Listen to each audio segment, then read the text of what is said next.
Welcome to the Gloves Are Off Overtime Edition. I'm Moses Woldo, and I'm pleased to be joined by Greg Buchanan, as always. Hey, Moses. And our guest from Newcap Television, we have Bart Padyasek. Thanks for having me. Awesome. And we'll get to the questions we didn't get to. And the first one was Richard Sherman. Now, he had a pretty good first game shutting down. I think Seattle in general had a pretty good first game, opening with a win against the Green Bay Packers. Now, that's not the only thing that has come out of this. The thing is, you had Darrell Dockett of the Cardinals, and you also had Hines Ward, a former NFL receiver, a Super Bowl champion, come out and say, you know what, Richard Sherman, you're not the best corner in the league. Why? Because you're covering a receiver named Jarrett Boykin. Now, if you're an NFL fan of any sorts, you might know that name. Boykin? Outside of that, Yeah. exactly, exactly. You didn't cover Randall Cobb, who's on the other side. So do you think that Dockett, they were chirping Sherman pretty hard. Sherman actually came back and retorted. I don't think he had to, but he did. Do you think Hines Ward and Dockett have some credibility here and it makes sense in terms of why didn't Richard Sherman cover Randall Cobb instead of a guy named Jarrett Boykin? Because it isn't his side of the field. Simple as that. You know, are they going to tell the Seahawks defense coach that, you know, you should put Sherman against that guy? Well, no. Don't tell him their job. He was on his field covering the man he's supposed to be covering. I hate Twitter. You know, I just so many stupid things happen on Twitter, and guys make stupid comments, and you know, somebody calls you up on Twitter, and you're supposed to respond to it. And if you don't, then they think you're coward. You know, you don't have any. You know what? You know what?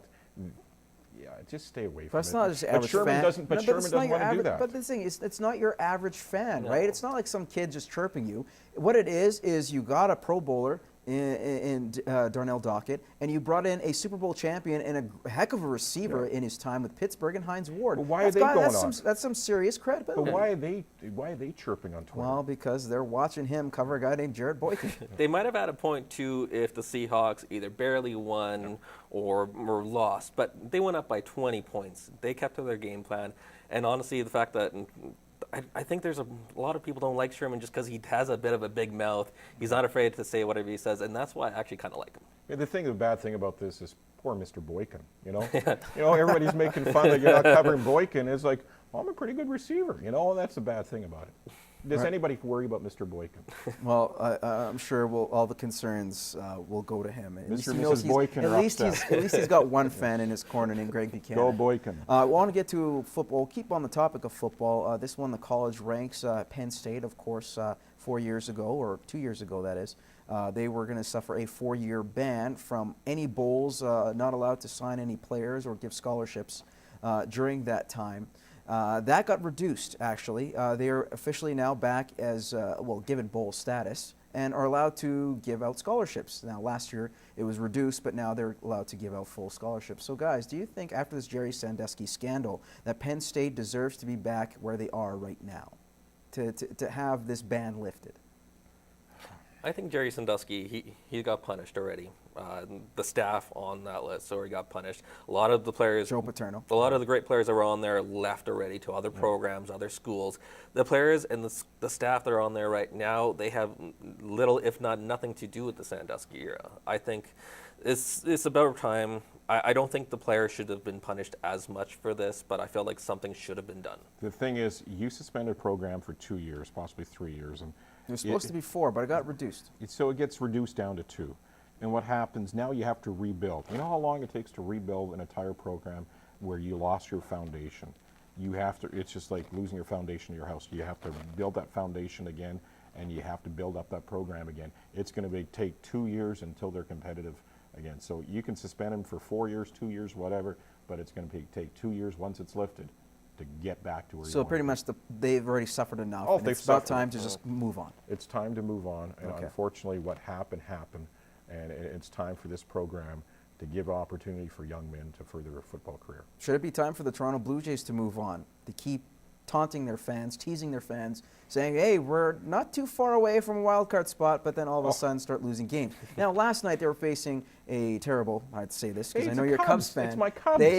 Let's be They're honest, not they're terrible. struggling. No, they've They're been getting struggling. better. They're getting okay, better. well, regardless, they lost 8-0. That's not a Hey, good thing. don't bring But up that. But hey, give credit where credit's due. And of course, Jose Bautista hitting home runs like he should. Oh, yeah, And of course, yeah, we're Marcus with you a few Stroman. months ago. Marcus Stroman He's turned out to actually be a solid pitcher for them the second half of the season. Is he the new ace of the staff that they have right now? They needed him to win games when they needed to win those games. Just like Batista needed to hit those homers when they needed them. It's right now the Jays are playing a game that they're down 8-0 in a hockey game and there's 5 minutes left and guys are sniping goals. Oh, that looks pretty. Yeah, you're still down 8-1. And that's the case with the Jays right now. Yeah, they're having little blips that they have a little bit of life, but still. But does that mean that little blip they have with Marcus Stroman, what he did with Stroman's bouncing gonna- back, is he the new ace? Is he the new ace of the staff, guys? Well, I'll give credit where credit is due. Our intern Brett Morton actually gave me this tip. We said the same thing about R.A. Dickey before, and look what happened to that. It's but R.A. That's different because Marcus Stroman has tons of upside. R.A. Dickey is in his late R.A. 30s. Dickey's a freak pitcher. Come on. He's a knuckleball pitcher. There is no way in baseball he should be an ace of a pitching Okay, staff. but I'm asking you now, with the current roster they have, is Stroman the new ace going into next season? That's a lot of pressure on a young guy. Yeah, but he's done well so far against Boston, against a couple good teams. a 22-year-old kid. Yeah. It's you're throwing a lot of eggs in a basket for a young kid. Especially on this team. Yeah. They need some leadership. They need to get rid of Dickey. They need to make some major changes, and they need to make a change at the top. Who's kidding who? Double A is going to be out of there. Simple as that. All right, so you obviously haven't answered my question. You skirted it. I said, is he going to be the new ace? No, I don't think so. Okay. Okay, there you go. No. All right, thanks a lot, guys. It took about 10 years to get that answer out. I do appreciate you guys coming on, Greg again, and as well as you, Bart. Awesome having you on. Thank you. Okay, Thank there you, we go. thank you. There we go. Thank you for joining us on this overtime edition of Gloves. You can tune in every Tuesday night on CITL at 7:30 for the show, and come back to our Facebook page for the questions that weren't really answered in about a 5-minute span. And of course, we like to jibber jabber A little bit. more so than actually get to the Just a topics. little, yeah. But we do thank you for joining us, and tune in 7 days.